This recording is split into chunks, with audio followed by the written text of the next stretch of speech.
Kalian tahu nggak, kalau dulu game online yang pertama kali muncul grafiknya itu nggak ada. Iya bener, karena game online yang pertama adalah game berbasis teks dan pemainnya hanya perlu mengetik dan memilih apa yang mereka lakukan. Ini mah lebih mirip mau kerja nggak sih daripada main game? Jadi inilah sejarah game online.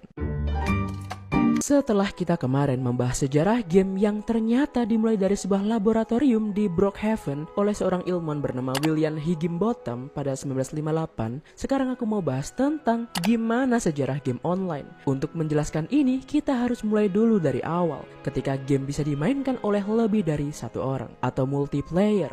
Game online dan multiplayer sekilas kayak sama ya, namun ada pembeda di antara mereka. Game online sudah pasti pakai internet, sedangkan multiplayer nggak harus pakai internet. Bisa pakai metode split screen atau sesimpel game itu bisa dimainin oleh dua orang. Seperti GTA San Andreas. Dimulai saat video game mendapatkan masa keemasannya di mesin arcade, saat itu ada beberapa game yang memungkinkan pemain untuk bergiliran atau bermain bersama di mesin yang sama. Saat itu ada 3 game arcade yang bisa melakukan ini. Ada Pong, Gunfight, dan Breakout. Saat itu game-game ini sangat menyenangkan karena para pemain bisa bermain dengan teman hanya dengan membayar untuk satu mesin. Di sisi lain pada tahun itu, yaitu tahun 1970-an, komputer dan jaringan juga sedang mengalami perkembangan yang sangat pesat. Salah satu yang berkembang pada saat itu adalah sistem penghubung antar komputer bernama Local Area Network atau LAN dan Wide Area Network atau WAN. Cara kerja mereka seperti internet dan memungkinkan pemain untuk bermain bersama walau jarak mereka dipisahkan jauh banget. Dan pelopor dari game yang memanfaatkan fitur ini adalah sebuah game bernama MUD atau Multi-User Dungeon yang dibuat oleh Roy Trubshaw dan Richard Bartle pada 1978. MUD sendiri adalah game petualangan berbasis teks yang terinspirasi dari beberapa game papan offline seperti Dungeons and Dragons. Kalau kalian lihat gameplaynya, ini kayak bukan game gak sih? Lebih mirip kalian pas buka Command Tab atau CMD. Tapi di era itu ini sangat mengasyikkan karena kalian bisa bermain dengan banyak orang tanpa harus mengenal. Di MUD, pemain bisa memilih peran mereka sendiri. Mereka bisa menjadi petarung yang kuat, mage, atau semacamnya. Dan karena pemain bisa bermain dengan banyak orang, mereka juga sekalian bisa cari teman. Dan faktanya, MUD atau Multi-User Dungeons nantinya akan mempengaruhi bahkan menjadi pioner dari genre game MMORPG atau Multiplayer Online Role Playing Games. Namun walau sudah mengenal sistem LAN dan WAN, umat manusia saat itu masih belum bisa membayangkan tentang apa sih itu internet yang memungkinkan manusia bisa berkomunikasi